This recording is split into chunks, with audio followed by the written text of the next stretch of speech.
देखिए दोस्तों, जब भी हम कोई नया मोबाइल लेते हैं तो हमें दुकानदार जो होता है, जो शॉपकीपर, वो हमें ये बताता है कि इसमें रैम इतनी है, इसका प्रोसेसर इतना है, इसमें इतने सेंसर हैं, इसमें रोम इतना है, इसकी एक्सपेंडेबल मेमोरी इतनी है, ये इतनी सब कुछ, इंटरनल मेमोरी इतनी है, ये सब कुछ बताता है।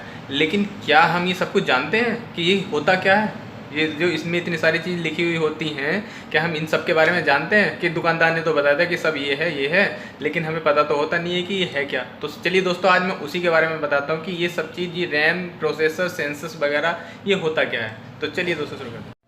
सब्सक्राइब कीजिए मेरा चैनल टेक्निकल मुरादाबाद, और नई वीडियोस के लिए नोटिफिकेशन बेल पर भी ओके कीजिएगा। तो दोस्तों, शुरू करते हैं। रैम, आपने रैम का नाम तो सुना होगा कि जी इसकी 1 GB रैम है, 2 GB रैम है, लेकिन आपको क्या पता होता है कि रैम होता क्या है? तो चलिए आज मैं आपको बताता हूँ ये रैम क्या होता है। देखिए, रैम की फुल फॉर्म जो होती है रैंडम एक्सेस मेमोरी। अगर मैं आपको हिंदी में बताऊँगा तो आप शायद ना समझ पाओ, लेकिन मैं इसका जो ट्रांसलेट है वो करके बताता हूँ। इसका मतलब होता है कि जो हमारी ऐप्स होती हैं, जो जितनी भी ऐप्स हम डालते हैं जिस पे हमारा सिस्टम वर्क करता है, वो रैम के सहारे ही करता है, सारी उसमें ही संग्रहित होती हैं, सारी स्टोरेज उसी में होता है। यानी कि हमारी रैम जितनी कम होगी, जैसे 512, 256, 1 GB, 2 GB, जितनी हमारी कम होगी तो उसी तरह से हम उतनी ही अपनी एप्लीकेशन कम यूज़ कर पाएंगे। जितनी रैम हमारी ज़्यादा होगी तो हमारे स्टोरेज जो है वो ज़्यादा रहेगा, यानी कि हमारी जो रैम है उस पर ज़्यादा लोड नहीं पड़ेगा। तो इस उदाहरण देके बताता हूँ कि आपके पास एक गिलास है, छोटा गिलास है तो आप उसमें थोड़ा पानी भर सकते हो। अगर उससे थोड़ा बड़ा गिलास लोगे तो उसमें ज़्यादा पानी भर सकते हो। तो सीधा सा ये हिसाब है, जितनी हमारी रैम छोटी होगी उतना ही उसमें आप इस एप्लीकेशन कम डाल पाओगे, जितनी बड़ी होगी तो उतना ही आपका मोबाइल हैंग नहीं करेगा, अच्छा चलेगा, सब कुछ उसमें बढ़िया रहेगा, सब कुछ ऐप्स अच्छे तरीके से काम करेंगी। तो बस सीधे से इसका यही उपाय है, आप बड़ी रैम का ही मोबाइल ख़रीदें। तो ये होता है आपका रैम। देखिए दोस्तों, अब हम बात करते हैं सेंसर की। दूसरा जो ऑब्जेक्ट होता है सेंसर, आपने देखा होगा कि इसमें प्रॉक्सिमिटी सेंसर है, इसमें एक्सीलरोमीटर सेंसर है, इसमें फिंगरप्रिंट सेंसर है, लेकिन आपको क्या पता है ये होता क्या है? तो देखिए आज मैं बताता हूँ होता क्या है। देखिए, एक सबसे पहले आपका होता है एक्सीलरोमीटर सेंसर। ये जो सेंसर होता है, आपने देखा होगा जैसे हम कभी मूवी वगैरह देखते हैं या अपने मोबाइल में MX प्लेयर वगैरह यूज़ करते हैं, कुछ भी यूज़ करते हैं, तो आप जैसे अगर पोर्ट्रेट मोड में देख रहे हो तो आपका मोबाइल पोर्ट्रेट मोड में चलेगा। अगर लैंडस्केप में आते हो तो आपका मोबाइल जो है स्क्रीन उसकी लैंडस्केप हो जाती है। तो इसका मतलब ये उसमें आपका एक्सीलरोमीटर सेंसर है। आप जिधर जाओगे उधर ही आप जिधर अपना मोबाइल टिल्ट करोगे ये उधर ही आपका जो सेंसर है वो वर्क करेगा, और उधर ही आपका मोबाइल की स्क्रीन उधर ही हो जाएगी। और आपका ये कंपास वगैरह जो यूज़ करते हैं ये भी एक्सीलरोमीटर सेंसर में ही आता है। देखिए दोस्तों, अब दूसरे सेंसर की बात करते हैं, प्रॉक्सिमिटी सेंसर। देखिए दोस्तों, आपने लिखा होगा प्रॉक्सिमिटी सेंसर बहुत से स्मार्टफोन के डिस्क्रिप्शन में। तो ये होता क्या है? देखिए दोस्तों, इसका मतलब होता है जैसे कि आपने कभी देखा होगा, आप कॉल करते हैं किसी को और जैसे ही अपना जो मोबाइल है आप कान के पास लेके जाते हैं तो उसकी लाइट ऑफ हो जाती है।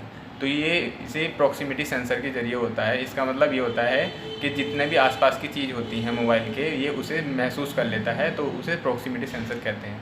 देखिए दोस्तों, सेंसर तो हमारे मोबाइल में बहुत सारे होते हैं, उसकी जो सारी डिटेल है वो मैंने एक वीडियो बनाई है, वो वीडियो में देख लेना कितने प्रकार के सेंसर होते हैं। लेकिन अभी ये तो मैंने आपको मेन सेंसर दिखाए कि ये ज़्यादातर होते ही हैं। तो इसके बारे में दोस्तों अब बात करते हैं प्रोसेसर की। जब आप मोबाइल लेने जाते होंगे तो उसमें आपने देखा होगा कि इसमें डिस्क्रिप्शन में लिखा होता है इसमें quad core, dual core, octa core processor डला हुआ होता है। तो आप जानते हो कि इसका मतलब क्या होता है? तो देखिए दोस्तों, आज मैं बताता हूँ। ये जो कोर होती है इसकी क्षमता होती है। जो मोबाइल होता है जिसमें जितनी ज़्यादा कोर होंगी उतना ही ज़्यादा मोबाइल का जो प्रोसेसर होगा, जो मोबाइल की स्पीड होगी, आपकी जो है प्रोसेसर पे ही निर्भर करती है। आपकी प्रोसेसर में जितने ज़्यादा कोर होंगे उतनी ही आपकी मोबाइल की स्पीड अच्छी होगी। जैसे ड्यूअल कोर है तो उसकी कम होगी, इसके ज़्यादा अगर आप क्वाड कोर लोगे, ऑक्टा कोर लोगे, तो इसकी जितनी भी आप ज़्यादा कोर बढ़ते चले जाएंगे, आपकी जो मोबाइल की स्पीड है वो आपकी बढ़ती चली जाएगी। तो आपका जो प्रोसेसर जितना ज़्यादा होगा उतना ही आपका मोबाइल अच्छे स्पीड से फ्लो से चलेगा। आइए बात करते हैं कैमरे की।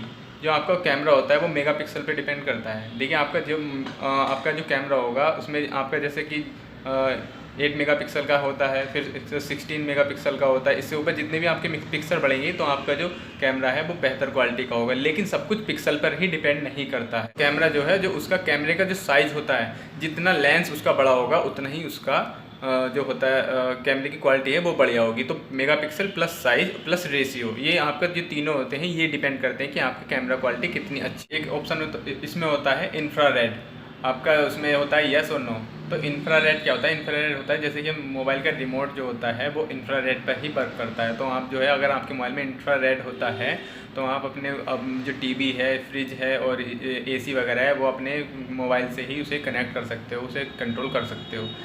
ये तो आपका इंफ्रारेड हो गया। और एक चीज़ इसमें होती है OTG, उसमें भी यस और नो का ऑप्शन होता है। तो OTG क्या होता है? अगर आपके मोबाइल में OTG सपोर्टेड है तो आप अपने मोबाइल से माउस, कीबोर्ड और अपने पेन ड्राइव वगैरह कनेक्ट कर सकते हो। तो आप अपने मोबाइल में ही सब कुछ, आपको कंप्यूटर की आवश्यकता नहीं होती, उसी में कॉपी पेस्ट वगैरह और आप जो उसमें एक्सपेंडेबल जो भी बढ़ा सकते हो और कर सकते हो कुछ भी उसमें यूज़, तो वो OTG होता है।